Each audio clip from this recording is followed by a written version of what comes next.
So it appears that a local comic shop has figured out the gimmick driven game that is Marvel. And I know DC is very complicit in this department as well. As I suspected, 32 flavors. Why, yes, indeed. One shop has figured it out. I'm not gonna say the name out of, I don't know, maybe respect for the shop. There is a link here if you want to go on the website that is not bleeding full. It is the one with the C if you want to know. So, yes, there is a shop that has called out the gimmicks and what's going on. And it seems like, for what's going on here at this store, this shop seems to be doing okay. You know what? That's awesome to see. I want as many comic book shops to be living, going, breathing, and just, I don't want them to go away. It's tragic enough it's already happened with the annoying lockdowns and also bad business practices.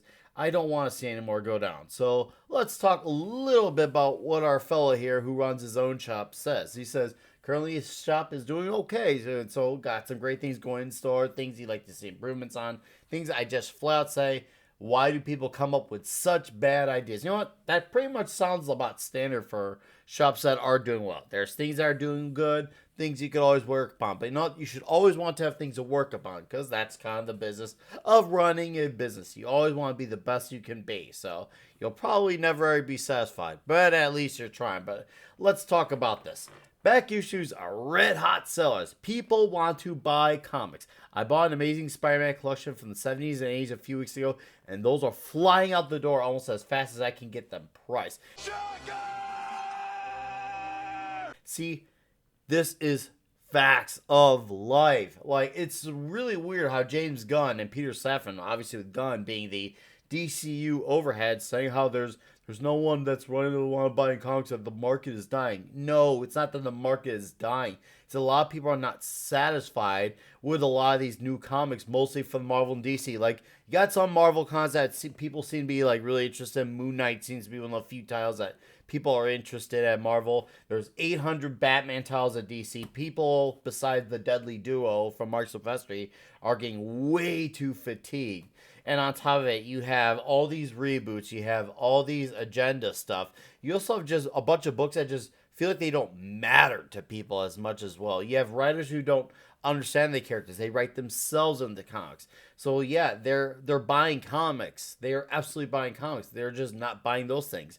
And when they see that there's reprints of old stories, whether it's in trade paperbacks, omnibuses, they're going to seek those things out. Or they go elsewhere. Maybe they go to the Indiegogo market, the Kickstarter market, the Rippaverse. Either way, people want to read comic books. And even though it's not exactly American comic books, but manga is selling like crazy. And that is a form of a type of comic per se that's selling like crazy. Yes, it's the Eastern market versus the West, which the West is not doing well.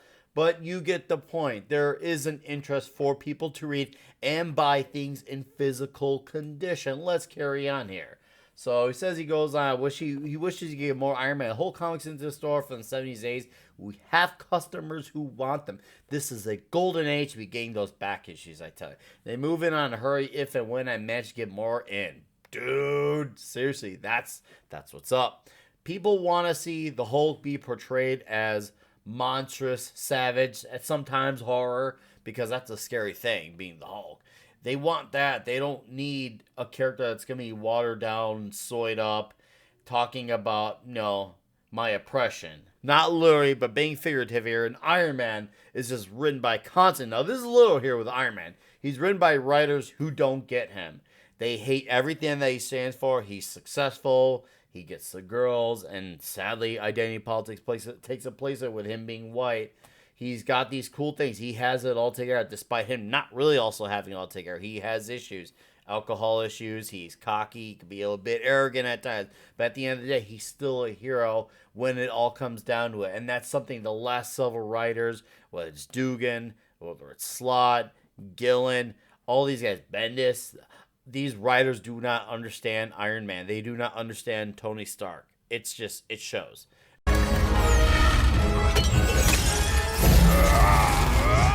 Anyway, let's go here. New comic sales here in the store are increasingly slowing down. The recent death of Miss Marvel and Amazing Spider-Man was not a big deal at the store. In other news, Oh, snow is white, the sky is blue, water is red, Superman has an S on his chest, and Spider-Man sticks to walls. What? Yeah, no one would care about that. That's the thing. Like, I know that the initial first volume did fairly okay at most stores. It seems like it did fairly okay, but then once the all new, all different relaunch happened, it became a book that the few people who were reading it and came back for the second volume just didn't care anymore because she started becoming the insufferable girl boss character that a lot of people did not like, whereas people originally liked it for being like a slice of life story. So yeah, this is not a shocker because this is a character that has been constantly relaunched, hasn't really picked up. They tried putting her into video games. They tried putting her in other people's cartoons, other people's books, and she's just not, making it happen. She doesn't move the needle per se. She doesn't. And it'd be nice maybe if they maintain that essence from the very first volume from 2014. But it seems like we are way past that. And also not trying to shove the character in every single place. And on top of it, putting her death in a Spider-Man book. That doesn't make any sense. Apparently she's supposed to stand so well on her own 2 feet. I would never want a Spider-Man death be happening in a Captain America book. It just sounds really weird if I'm gonna do that. You don't do that.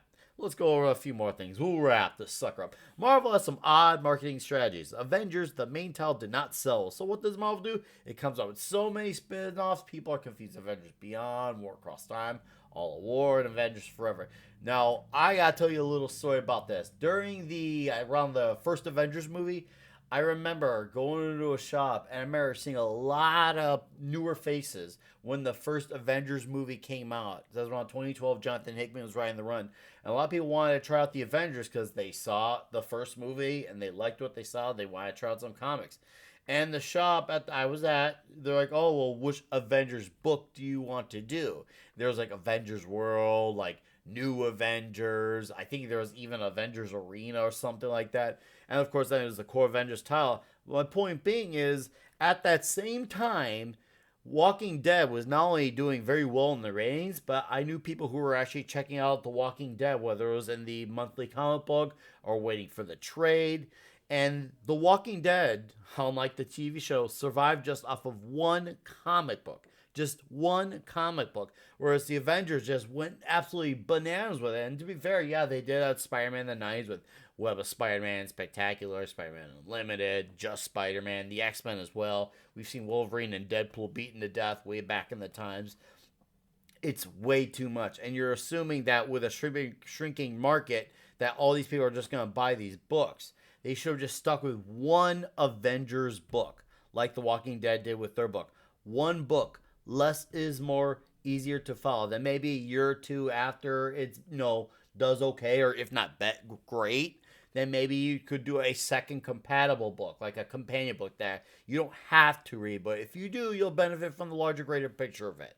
But they don't want to do that. Instead, they just keep doing the same crap over and over and over again. It's gotten only worse throughout time. We're getting books of characters that don't need a second book, but I digress. The renumbering of first issues has had fewer and fewer returns for sales over time is not boosting sales numbers nearly as much as in years past. This is one of the biggest flaws of this because I've tried hearing the argument of, well, if the book's not selling well and we keep it afloat, we have to do is to keep it afloat.